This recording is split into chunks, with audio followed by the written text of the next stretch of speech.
Welcome back to the Talking Hedge. I'm Josh Kincaid, and this is your Cannabis Business Podcast. Today, we're going to talk about a report that came out from BDS Analytics about cannabis price indexes and how the price of flower is increasing. We're going to kind of correlate that to a different article from MJ BizCon about a Colorado farm or farms freezing early due to winter and how millions of dollars worth of crop is lost, which might reduce the supply and increase the price. So there's tricks to getting your cannabis crop safely to the market that we'll talk about, as well as California allowing state tax deductions for cannabis businesses. They're going to need that after this early winter. On the line with us is Dan Chemist, our CBD correspondent with Good CBD Products. Oh, winter is coming, Chronic. I'm over here in the green room, and it's a frosty green.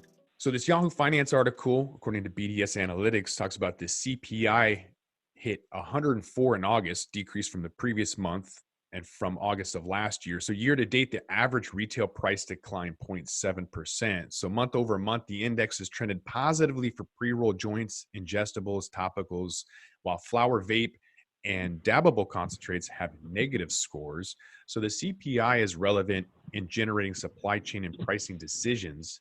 In 2018, after persistent decline in flower prices, BDS identified a temporary floor via this indicator.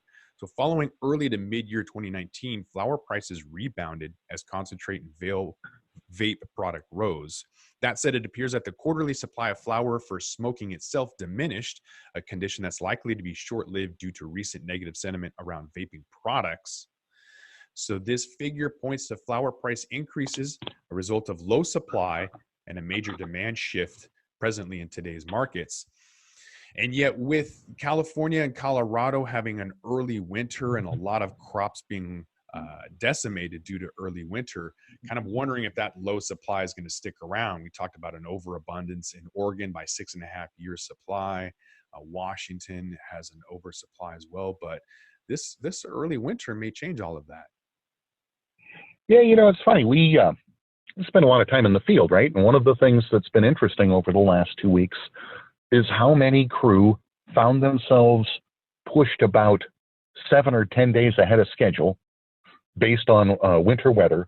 And then also how many have devoted a chunk of their canopy to various forms of wellness weed, right? CBD-based weed.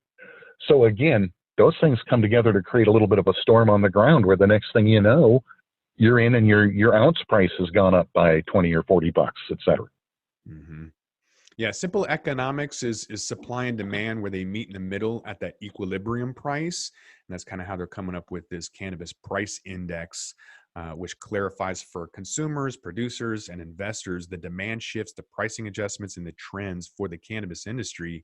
And maybe that's a precursor, having seen that Colorado's largest cannabis growers are losing millions of dollars due to an early freeze, and supply disruption is to be expected.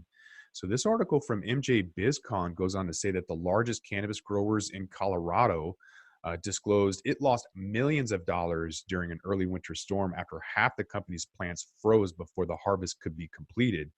So the crop loss in southern Colorado is expected to send ripples throughout the state's supply chain, reducing the supply of cannabis available to retailers and processors, and could face higher wholesale prices. So this farm is actually in the middle of an acquisition from Medicine Man for the tune of almost $12 million, the largest farm in the entire North America, I believe, if not just the U.S. And so they had 40,000 plants. They were only able to harvest about half of them. So they've been harvesting hundreds of thousands of pounds of biomass over the last 5 years, and they were expecting a huge crop. But you can't do anything about Mother Nature. So they go on to say that the loss of this magnitude will likely be a shortage of flower in an already tight wholesale supply market. It's definitely going to affect the entire state's supply, according to the chief revenue officer of Denver-based Medicine Man Technologies, in the process of acquiring this farm for $12 million. And so supply chain, right? We see it all the time. It's the root of all of this now. Right. So they lost half. They were able to save 20 out of 40,000 plants. And so 50-mile-an-hour winds blew a bunch of his plants away. Hoop houses, everything just kind of got destroyed. But they were able to salvage about half of the 750,000 pounds. So they still have 350,000 pounds, and the rest of it that was destroyed might be an opportunity for extractors. So they're saying that they might be able to salvage some of that, give it to extractors, and then let them make distillate, isolate, anything for concentrates and edible market. So they may be able to salvage some, but ultimately that may trickle down. That supply chain ripple could affect the entire market because of the early winter. Hey, let's do a math exercise. You ready? Yes. So 10%, let's say they saved 10% of the destroyed weed. So that'd be what, 35,000 pounds? Yeah. Right? So, okay, so because there's going to be some percentage that they can save, somewhere between, we'll say, what, 10 and 90. Okay. So 10 or 20%, still a significant amount of weed to have, to run through an extractor. 70,000 pounds of weed makes a lot of oil. Yeah, somebody's going to get that for fairly cheap, and it wasn't expected. So there's going to be an increase in supply of raw material for extractors because of this. And so you may see more beverages, more concentrates at a cheaper price, but then the flour for either pre-rolls or just straight up flour is going to be a lot more expensive. And I think there's also a shift into hemp, right? We already saw in Oregon a bunch of cannabis farmers switch to hemp. And so when you have that switch and then you have Mother Nature decimate crops, all of that compounds that issue, increasing that price, at least short term. Oh, we've seen things like hemp pawned off as cannabis, right? Again, supply and demand in a constrained market create all kinds of funny things going on. So who knows? Mm-hmm. So cannabis as a commodity is never easy. The risk is always on the farmers, and they're the ones generally making the least amount of money. So here's some tricks on getting cannabis crop safely to harvest, according to MJ Business Daily. The article goes on to say that cannabis growers need to maintain solid cultivation practices throughout the entire harvest process to ensure a tough job of raising a good crop doesn't go for naught. No matter the type of grow facility, the people doing the work, and the goals for a crop, cultivators must consider such factors as the temperature and humidity controls, as well as the proper sanitations, among others. And according to Brandon Pollock, the CEO of a Massachusetts-based Theory Wellness, the key is balancing efficiency and quickness with doing it right without harming any of the flower. So they've laid down about 3 different takeaways as best practices for seeing cannabis crops through the end of harvest, especially in tough times right now with the early winter. So number 1 is selecting a method. This group has selected a hydroponic system. And so we don't really see a lot of hydroponic systems. We see a lot of dirt. I like the efficiency of a hydroponic system. You can get a lot more cycles, but it has to be really accurate and really hands-on. So it is more expensive. It is more laborious, but you can get a lot more, I think, accuracy, and the timing is a little bit better. But ultimately, you need to select your own method. I'm a big fan of aquaponic because I like having them fish there. Aquaponics is interesting. I haven't really seen anybody in the regulated market do it. We saw some people early in medical try, just didn't gain steam, but aquaponics is an interesting method for sure. The second takeaway is mastering pre-harvest techniques. So there's a couple of things that you can do. You can reduce the humidity. Obviously, you don't want it to mold. You can also reduce the temperature. If you have any strains that have purple genetics in it, you want to reduce that heat from 80s and start to make it really, really cold, and that'll make that flower pop.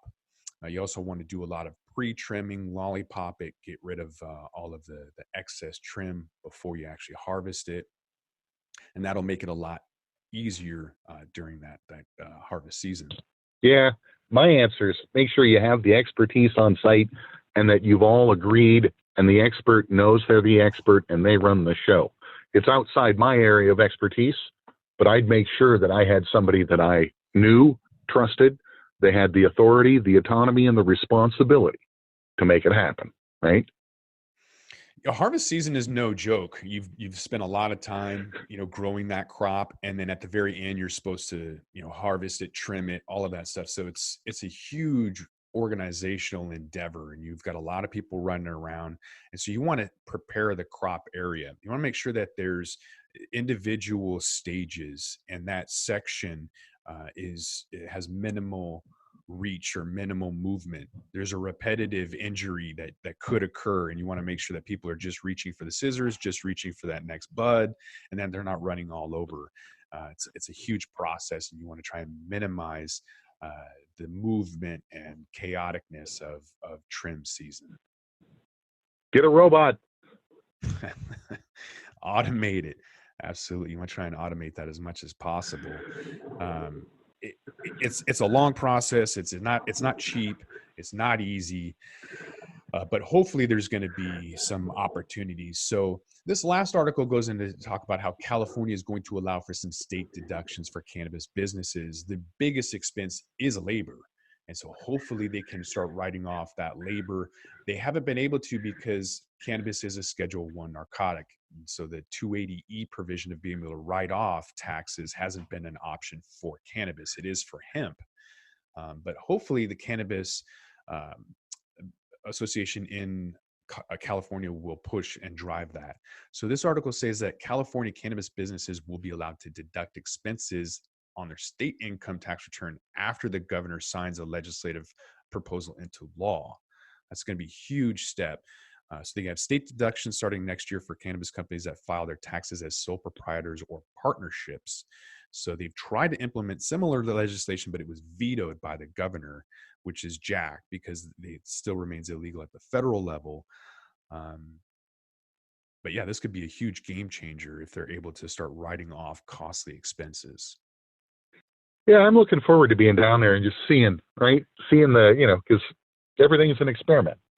And the whole thing of California and all of those different economies and such, really looking forward to seeing what happens with some of the new rules they're trying to implement. And then, again, if you're a small business operator, right, those deductions, oh my God, to not have those, right, to not have those, what a trick. That'd be a huge game changer. I would imagine that would drive a lot of investment into California. If people were able to write off taxes, they could just jump into California, wait until other people to take that initiative at the state level until the feds come on board. That could happen as early as next year if Mexico decides to legalize. There's some drive to legalize in Mexico, but the president says it's not part of his priority list. So we'll have to check and see what happens. With that, we're going to roll this one up. I'm Josh Kincaid. This is the Talking Hedge. Don't forget to like, share, and subscribe, or don't, and I'm out.